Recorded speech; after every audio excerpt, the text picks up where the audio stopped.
हरे नमः. धर्माचा अजून मूर्तिमान पुतळा धर्माचा अजून मूर्तिमान पुतळा भासे जना भूवरी भासे जना भुवरी दीक्षा देऊ निजो जगतिया दीक्षा देऊनी जो जगतिया बद्धास हो उद्धरी बद्धास हो उद्धरी वाणीने वदता भागवती कथा वाणीने वदता भागवती कथा व्यासा प्रती भासला व्यासा प्रती भासला तो हा गुरु श्री जनार्दन असा तो हा गुरु श्री जनार्दन असा पाटांगणी शोभला. पाटांगणी सद्गुरुनाथ महाराज की जय. हरे महाराजोवाच स्वयंभुवस्य गुरुर्वंशोऽयं विसृज्यतः यत्र विसृजं सर्गो म्हणून वदस्वनः. भगवान वेदव्यास वर्णन करून सांगू लागले आणि शुकाचार्य राजा परीक्षितीला सांगतात. याप्रमाणे राजाने प्रश्न केला, महाराज तुम्ही आम्हाला स्वयंभुव मनूचा वंश सांगितला आणि त्यांनी कशा पद्धतीने विश्व निर्माण केलं, सृष्टी कशी उत्पन्न झाली ते आम्हाला सांगितलं. आता आम्हाला हे सांगा की ज्या ज्या ठिकाणी भगवंत अवतार धारण करतो ते कोणकोणत्या प्रकारचे आहेत आणि या पहिल्या मन्वंतरामध्ये, दुसऱ्या मन्वंतरामध्ये किंवा तिसऱ्या मन्वंतरामध्ये कोणकोणते अवतार झाले ते सांगा. हे विचारल्यानंतर भगवंत या ठिकाणी शुकाचार्य सांगायला सुरुवात करतात.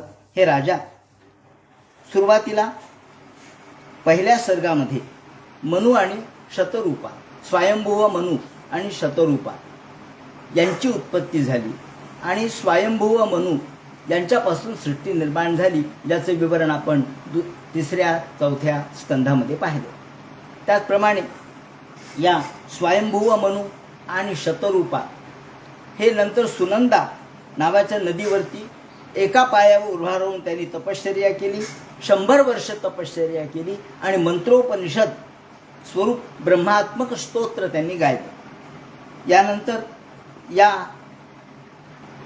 तपश्चर्या करणाऱ्या स्वयंभुव मनुला गिळंकृत करण्यासाठी काही यातुधान आले, काही असुर आणि राक्षस आले. त्यांचा नाश करण्यासाठी भगवंतांनी यज्ञ पुरुषाचा अवतार धारण केला.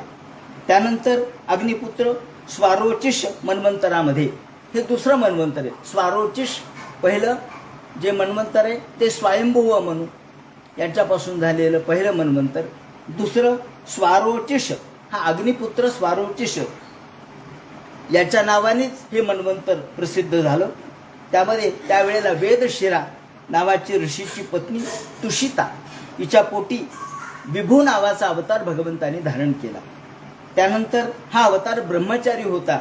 त्याने 88,000 ऋषींना ब्रह्मचर्याची दीक्षा दिलेली आहे. त्यानंतर पुढे उत्तानपाद आणि प्रियव्रत या 2 पुत्रापैकी प्रियव्रत राजाचा पुत्र उत्तम हा तिसरा मनु झाला. त्याच्या मन्वंतरामध्ये धर्म प्रजापतीची पत्नी सुनृता नावाची होती. तिच्या पोटी सत्यसेन हा भगवंताचा अवतार झाला. त्याने सत्यजिताच्या सहकार्याने म्हणजे इंद्राच्या सहकार्याने असुराचा संहार केला. तिसरा मनु हा उत्तम याचा भाऊ तामस हा झाला आणि याप्रमाणे तामस मन्वंतरामध्ये उत्तमाचाच भाऊ होता तामस. त्याच्यापासून एक मन्वंतर सुरू झालं आणि त्या मन्वंतरामध्ये वेद नष्ट झाले. त्यावेळेला भगवंतांनी वैधृती नावाच्या देवतांचं रक्षण केलं आणि हरिमेधा नावाच्या ऋषीची जी पत्नी आहे हरिणी, हिच्या पोटी हरी नावाचा अवतार धारण केला. आता तामस मन्वंतरामध्ये भगवंतांनी जो हरी अवतार धारण केला तो कसा अवतार धारण केला, का अवतार धारण केला हे आम्हाला सांगा, असं शुकाचार्यांना परीक्षित राजे म्हणाल्यानंतर राजा म्हणतात, बादारायण ते सुखमिच्छामि वहम. आम्हाला भगवंताची ही कथा ऐकण्याची इच्छा आहे, तेव्हा आम्हाला सांगा की भगवंताने हरी अवतार कसा धारण केला.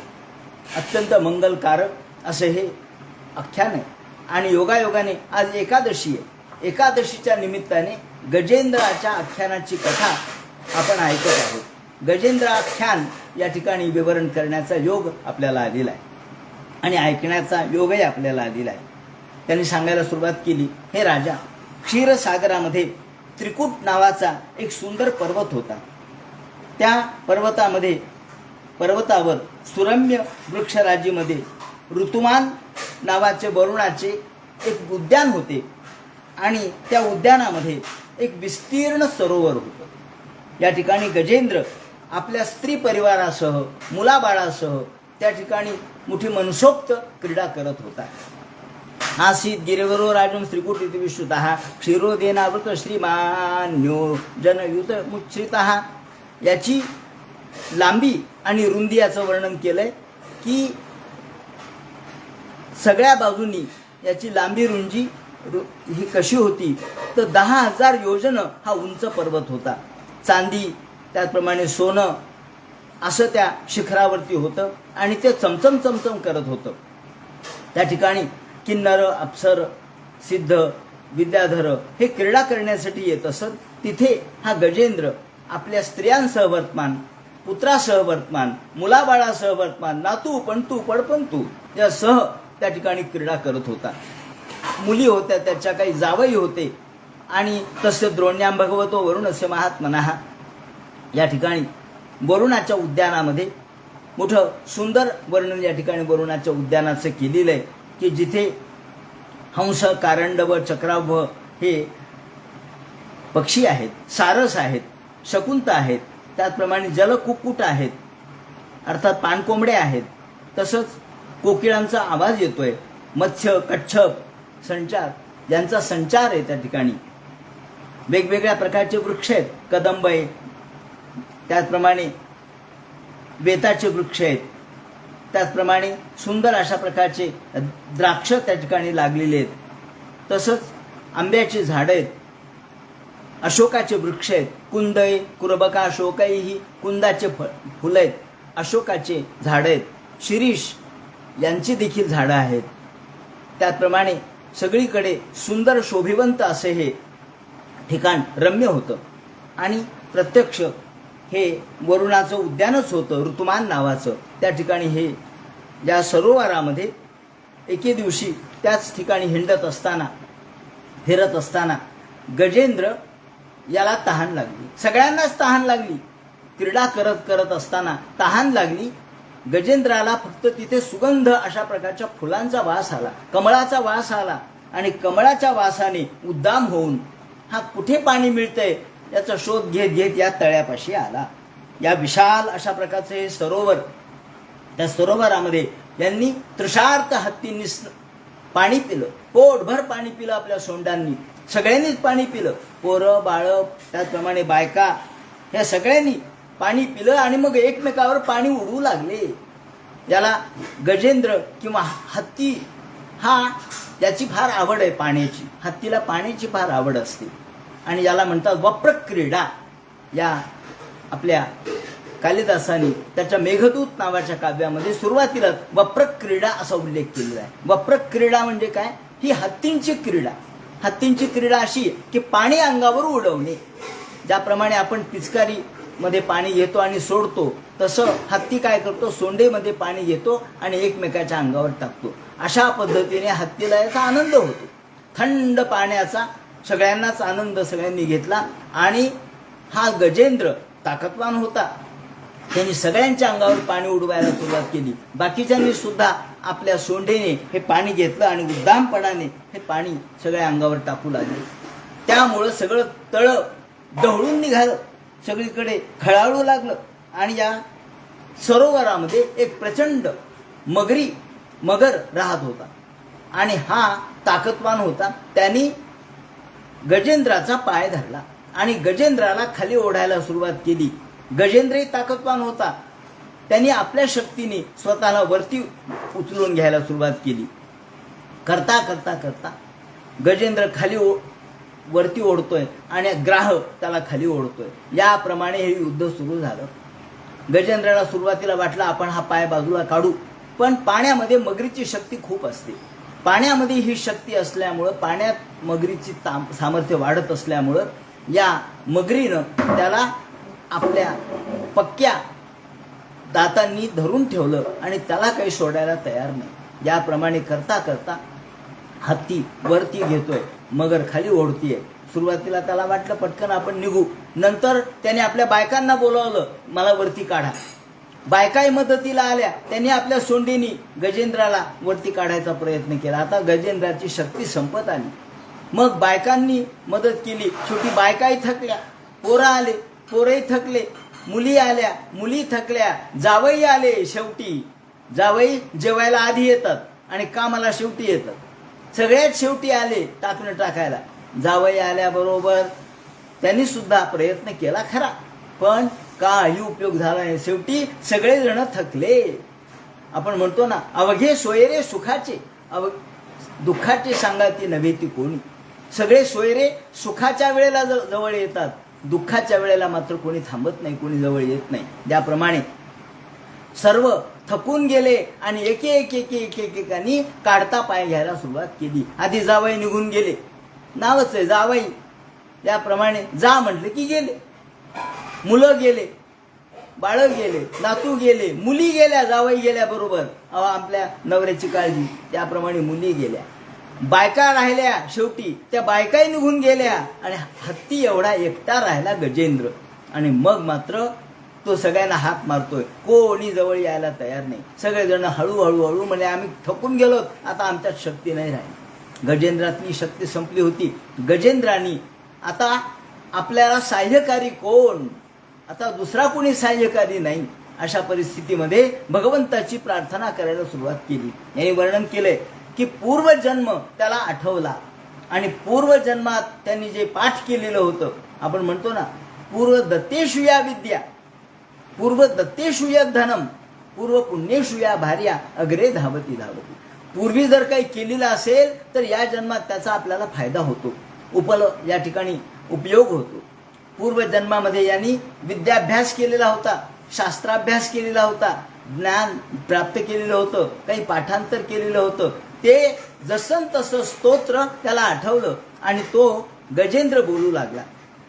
हे स्तोत्र मोठं महत्वाचं आहे. एवं व्यवस्थितो बुद्ध्या समाधाय मनोहृदी जजाप परमंजाप्यम प्राग्जन्मन्यनुशिक्षितम. प्राग्जन्मन्यनुशिक्षितम, पूर्वीच्या जन्मात ज्याचा अभ्यास केला होता ते आठवलं. समाधाय मनोहृदी, मनामध्ये भगवंताचा विचार केला. समाधी अवस्था इथं प्राप्त झालेली वर्णन केलेली आहे.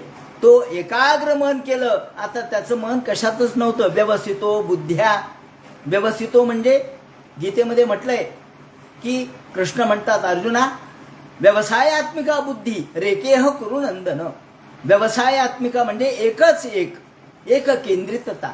आपल्या बुद्धीला एक केंद्रितता असली पाहिजे. बुद्धी एकाकार झाली पाहिजे. विकेंद्रित झालेली बुद्धी ही संसाराची असते. विकेंद्रित झालेलं मन हे प्रापंचिक असतं आणि ते भगवंताचा शोध घेऊ शकत नाही. जे मन स्थिर आहे, जे मन एकाग्र आहे, म्हणून आपण म्हणतो एकाग्रता. एखादी गोष्ट आपल्याला गडबडीच्या वेळेला आठवत नाही, पण मन थोडं शांत झालं की आठवते. का हो? मन शांत झालं, मन स्थिर झालं, एकाग्र झालं. एवं व्यवस्थितो बुद्ध्या, विकेंद्रित बुद्धीला भगवंताची आठवण येत नसते, पण एक केंद्रितता झाली की आपोआपच समाधी लागते. आणि मग गजेंद्र बोलू लागला, ओम नमो भगवते तस्मै तत्जात्मकम पुरुषायादि बीजाय परेशायाभिधीमहि. परेशायाभिधीमहि, अभिधीमहि असा शब्द इथं वापरलेला आहे. त्याचं विवरण करताना, यावर टीका करताना टीकाकार असं म्हणतात, श्रीधराचार्य असं म्हणतात, इथे अभिधीमहि हे क्रियापद का वापरलं.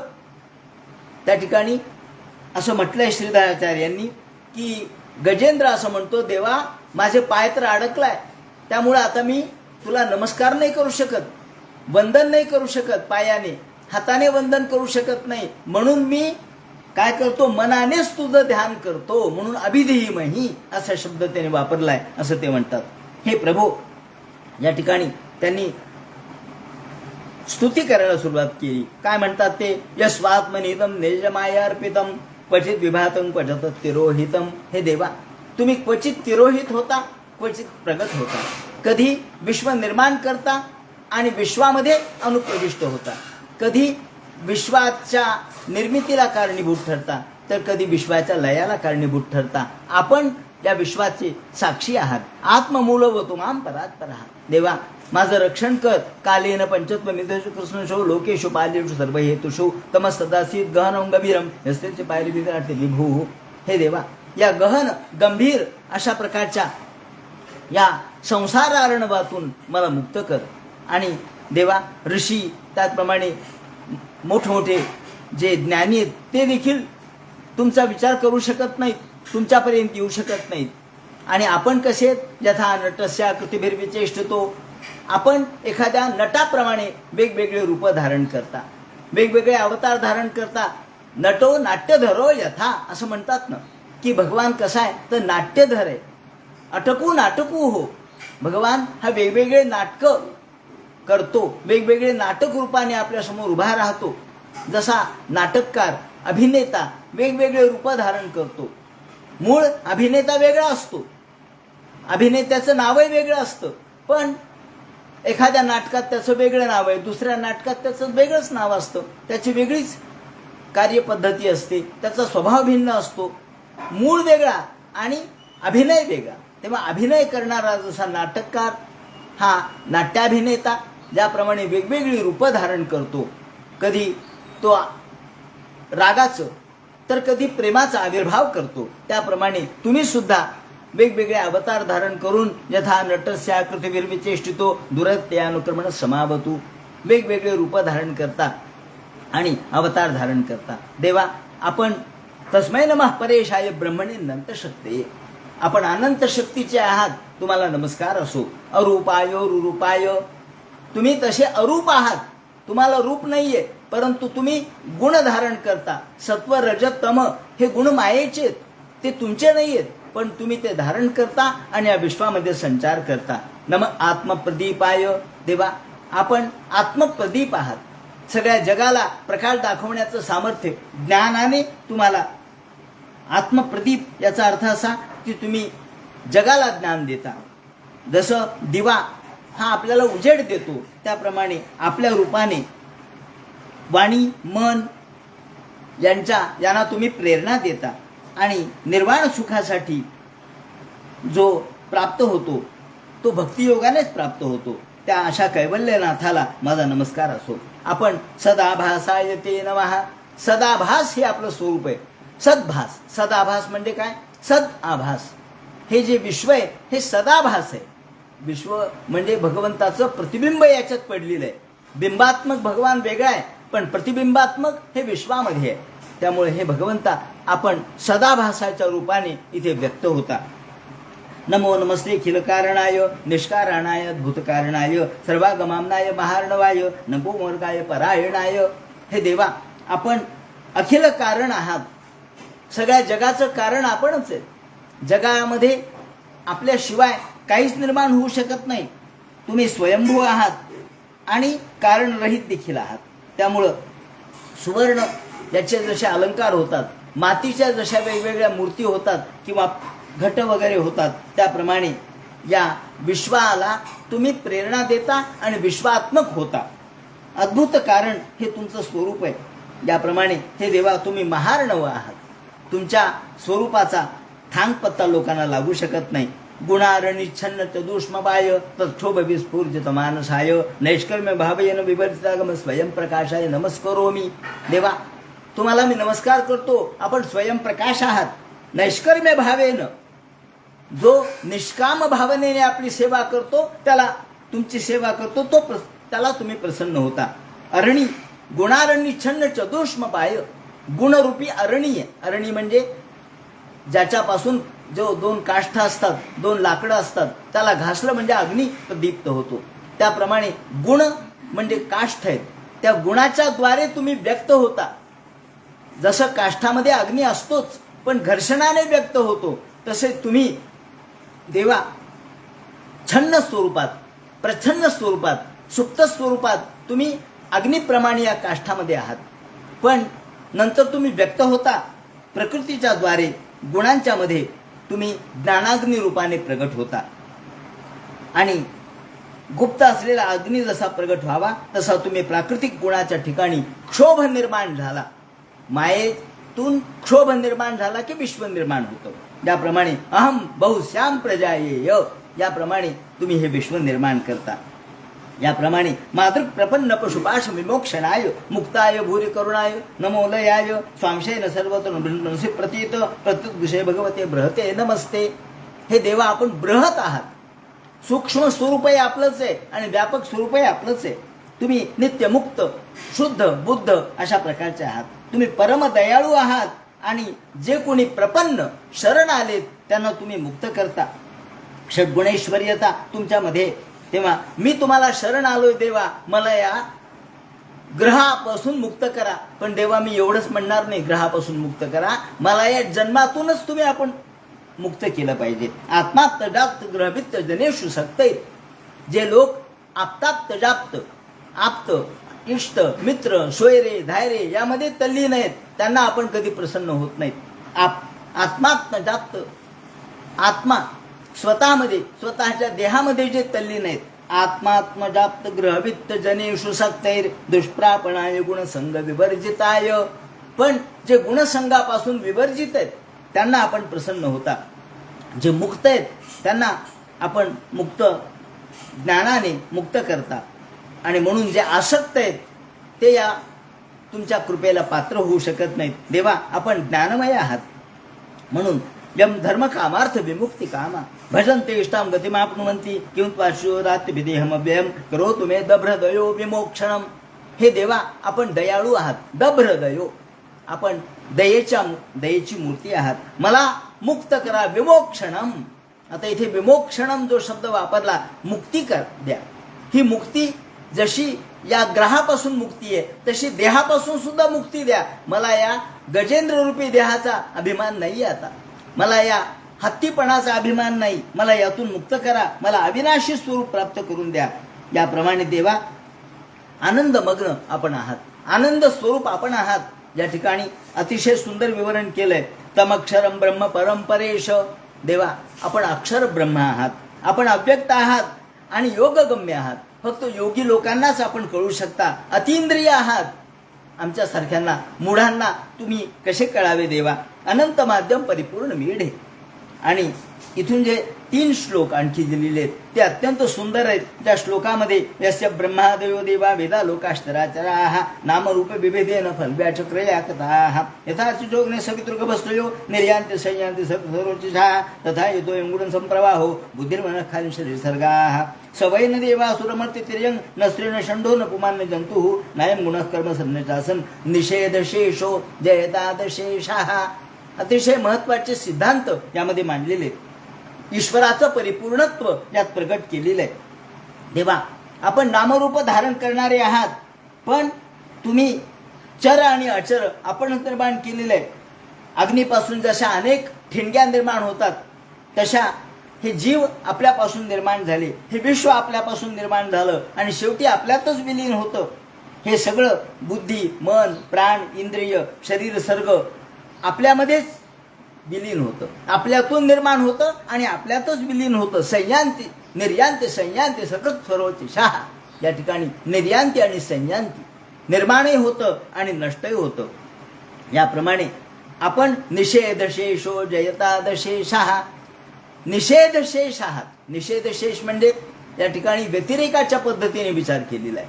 निषेध, जेव्हा या विश्वामधल्या सगळ्या पदार्थाचा निषेध केल्यावर जे शिल्लक राहते ते आपण आहात. उदाहरण सांगायचं झालं तर समजा आपला आत्मा म्हणजे काय. एक सहज जाता जाता उदाहरण सांगतो. आत्मा म्हणजे काय. मग डोळा म्हणजे आत्मा का नाही. कान म्हणजे आत्मा का नाही. हात म्हणजे आत्मा का नाही. देह म्हणजे आत्मा का नाही. मन म्हणजे आत्मा का नाही. बुद्धी म्हणजे आत्मा का नाही. काय म्हणजे आत्मा. या सगळ्यातून जे शिल्लक राहतं, जी संवेदना शिल्लक राहते, आत्मरूप असलेली संवेदना म्हणजे आत्मा. आणि आत्मा म्हणजे चैतन्य. किंवा जडत्वाचा निषेध केल्याशिवाय चैतन्याचा साक्षात्कार होत नाही. म्हणून आपल्याला निषेध करावा लागतो. निषेध शेषो जयताद शेषः. हे निषेध तत्व आपण लक्षात ठेवलं पाहिजे. जगाचा निषेध करायचा आहे, जडत्वाचा निषेध करायचा आहे. आणि निषेध केल्यानंतर हे नाही ते नाही ते नाही ते नाही करत करत करत करत जिथे आपण शेवटी शिल्लक राहतो येतो ते भगवंताचं स्वरूप असतं.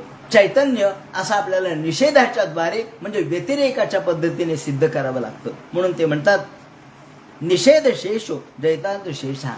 याप्रमाणे भगवंताची प्रार्थना करत ते म्हणतात जी जी विषय नाहम या मिया किम अंतर्बहिष्कृताय यो भयन्य इच्छामी का तस्यात्मकाला जीवाला झाकून टाकते. परंतु आपण या आच्छादित करणाऱ्या या मायेपासून मला मुक्त करा. या आच्छादित केलेली जी इच्छामी कालेन यस्य विप्लव तस्यात्म्य लोकावरणस्य मोक्षम. आवरण आणि विक्षेप ह्या मायेच्या दोन शक्ती आहेत. आवरण म्हणजे झाकून टाकणे आणि विक्षेप म्हणजे नसलेला पदार्थ दिसणे, याला विक्षेप म्हणतात. भ्रम होणे याला विक्षेप म्हणतात. आणि या मायेच्या दोन शक्ती आहेत, मायेचे दोन कार्य आहेत असं म्हणा. आणि म्हणून हे देवा या विश्वाला झाकून टाकलंय मायेने, तसं मलाही झाकून टाकलंय या सगळ्या माईक गोष्टीनं. केवळ कुटुंब, मी, अहमपणा किंवा या सगळ्या गोष्टीनं मी झाकून गेलो आहे. अज्ञानाचं आवरण आमच्यावरती आहे, हे बाजूला करा आणि मला मुक्त करा. हे देवा तस्यात्म लोकावरणस्य मोक्षम सोहम विश्वसृजम विश्व अविश्वम विश्वमेधसम विश्वात्मानम अजम ब्रह्म प्रणतोस्मि परम पदम. हे देवा आपल्या ब्रह्मस्वरूपाला मी नमस्कार करतो. विश्व आपल्यापासून निर्माण होतं, विश्व नष्ट होतं. असा विश्वरूप जो आपलं स्वरूप आहे, योग साधनेने देखील आपण प्राप्त होत नाहीत. का तर त्याच्याही पलीकडचे आपली अवस्था आहे. नायम वेद स्वमात्मानम जच्छत्यात यहतम. हे देवा तुझ्या मायेच्या शक्तीमुळं अहमबुद्धी अविद्यामूलक अस्मिता निर्माण होते आणि विशुद्ध ज्ञान आच्छादित होतं. तेव्हा मला या अहमपासून मुक्त कर. अशा पद्धतीची प्रार्थना केली गजेंद्रानी. आणि यांनी वर्णन केलंय की अशी प्रार्थना केल्यानंतर एवं गजेंद्र वर्णित निर्विशेषम ब्रह्मादयो विविधलिंग विधामिमानाः नैते यदोपसुदुर् निखिलात्मकत्वात् तत्राखिलामरण्य हरिराविरासीत. ज्या वेळेला गजेंद्राने अशी प्रार्थना केली आणि शेवटी गजेंद्र म्हणतो की हे देवा नायम वेद स्वमात्मानम यच्छत्यंत्यं. हे देवा मी हे आपल्याला आपलं स्वरूप जाणू शकत नाही. नारायणाखिल गुरो भगवन नमस्ते. हे नारायण, हे अखिल गुरो, तुम्हाला नमस्कार असो. असं म्हणून या ठिकाणी आपला प्रार्थना संपवता क्षणीच इकडे भगवंताला गडबड झाली. लक्ष्मीला भगवंत म्हणतात की अरे माझा भक्त आहे, जावं लागेल मला, आता त्याला मुक्त करावं लागेल. आता शेवटचा क्षण आलाय, काही नाही, आता आपण जर गेलो नाहीत तर त्याचा मृत्यूच ठरलेला आहे. आणि भगवंताला एवढी गडबड झाली. ते म्हणतात की त्वरा, भगवंताची जी त्वरा आहे ती फक्त दोघांसाठीच आहे. या त्वरा द्रौपदी त्राणे, या त्वरा गजमोक्षणे. फक्त दोघांसाठी भगवंतांनी त्वरा केली आहे. एक गजेंद्रासाठी आणि दुसरी द्रौपदीसाठी. द्रौपदीला केवळ तिच्या लज्जा रक्षणासाठी भगवान पटवर्धनाचं रूप धारण करून आले आणि आता गजेंद्रासाठी सुद्धा तितक्याच गडबडीने आले असं वर्णन केलंय. लक्ष्मी म्हणले अहो कुठं निघालात, कुठं निघालात. त्यावेळेला हत्ती शब्द उच्चारतात. हत्ती शब्द उच्चारायला किती वेळ लागतो? हत्ती. पण हा शब्द लक्ष्मीपाशी उच्चारला म्हणे आणि ती म्हणताना त्या हत्तीजवळ आले. इतक्या विजेच्या वेगाने हा कहे लक्ष्मी, ती कहे गजराज असं म्हटलेलं आहे. तेव्हा हत्ती यामध्ये लक्ष्मीपाशी उच्चारलं. याचा अर्थ असा नाही की उच्चारलं थांबणे, 2 घंटे थांबले. नाही, हत्ती एवढंच उच्चारलंय. पण म्हणताना लक्ष्मीपाशी होते आणि ती म्हणताना गजराजापाशी होते. आविर्भूत झाले. त्यावेळेला गडबड झाली, कुठं अवतार घ्यावा.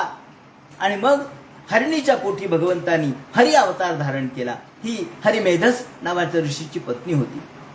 तिच्या पोटी भगवंतानी ही हरिणी होती, हरिणीचं रूप तिने धारण केलं होतं. त्यावेळेला भगवंतानी तिच्या पोटी अवतार धारण केला आणि ताबडतोब आकाशामध्ये प्रगटले. छंदोमयेन गरुडेन समुह्यमानः, छंदोमयेन गरुडेन समुह्यमानः. भगवंत कोणत्या गरुडावर बसतात? छंदोमयेन. सामवेदाचे पंख आहेत त्या गरुडाला. आणि बृहद आणि रथी तर असे 2 सामवेदाचे भाग आहेत. त्यापैकी बृहद एक पंख आहे आणि रथी तर हा दुसरा पंख आहे. तेव्हा या गरुडाच्या पंखावर बसून भगवान तिथे प्रगटले. आल्यानंतर गजेंद्राने पाहिलं, देवा आलेले आहेत. आनंद वाटला, डोळ्यातून अश्रुधारा वाहिल्या. आणि देवा लवकर या, आता मात्र माझं मरण जवळ आलंय, माझा पाय आता राहू शकत नाही, पायाबरोबर मी देखील खाली ओढला चाललोय देवा, माझी शक्ती संपली, असं म्हणून आर्तपणाने हाक मारली. गजेंद्राकडे भगवान इतक्या त्वरेने का धावले याचं विवरण करताना ते म्हणतात आर्तता. आर्तता एकतर गजेंद्रासारखी असावी, नाहीतर द्रौपदी सारखी असावी. बाकी कुणी आर्त नाहीये.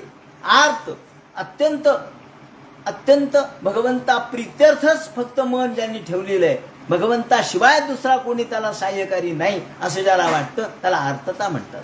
याप्रमाणे ही आर्तता, म्हणून शब्द आर्त पासून आरती शब्द तयार झाला. जी आर्ततेतून केली जाते ती आरती.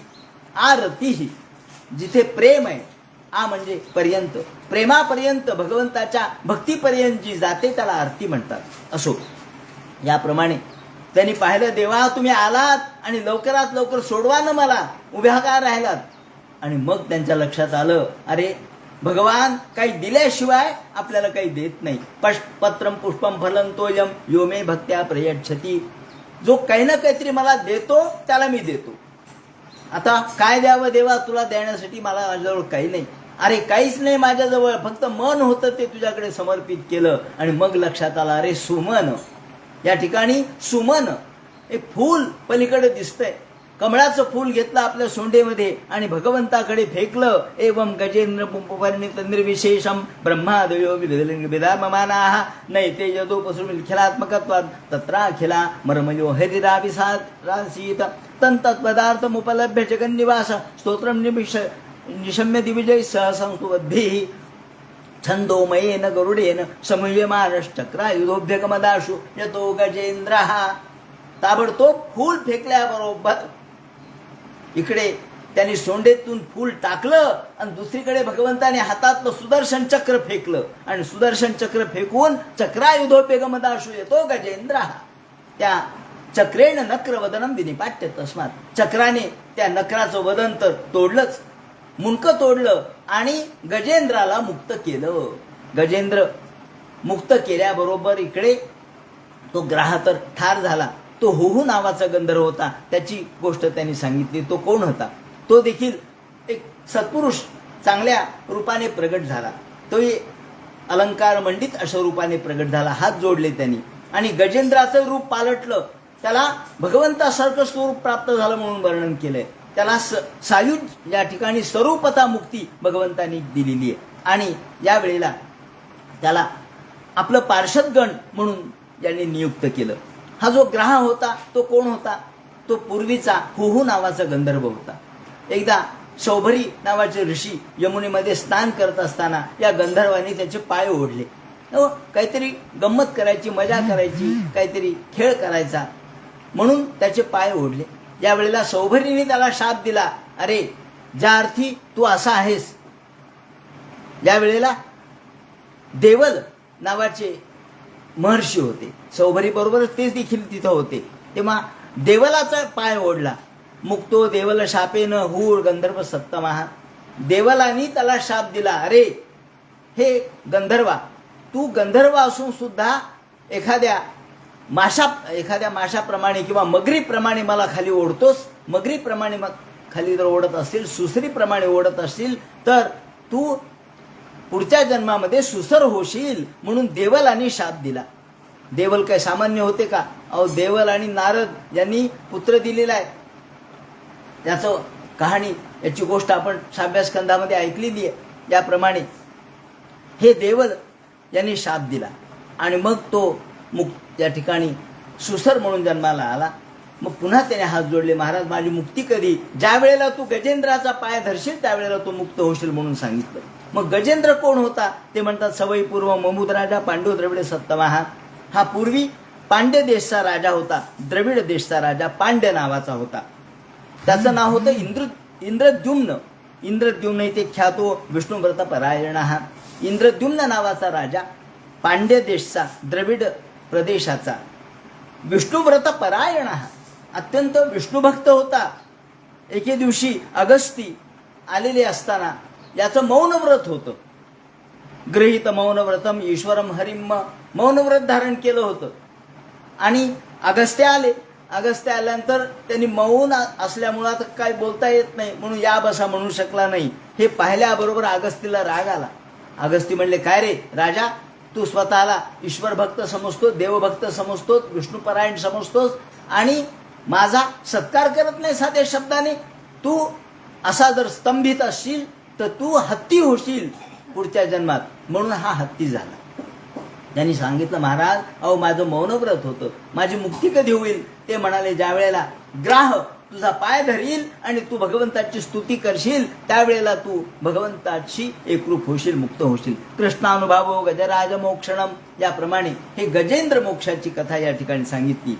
या गजेंद्र मोक्षाला आशीर्वाद दिलेला आहे. दुःस्वप्न नाशम कुरुवर्य शृण्वताम.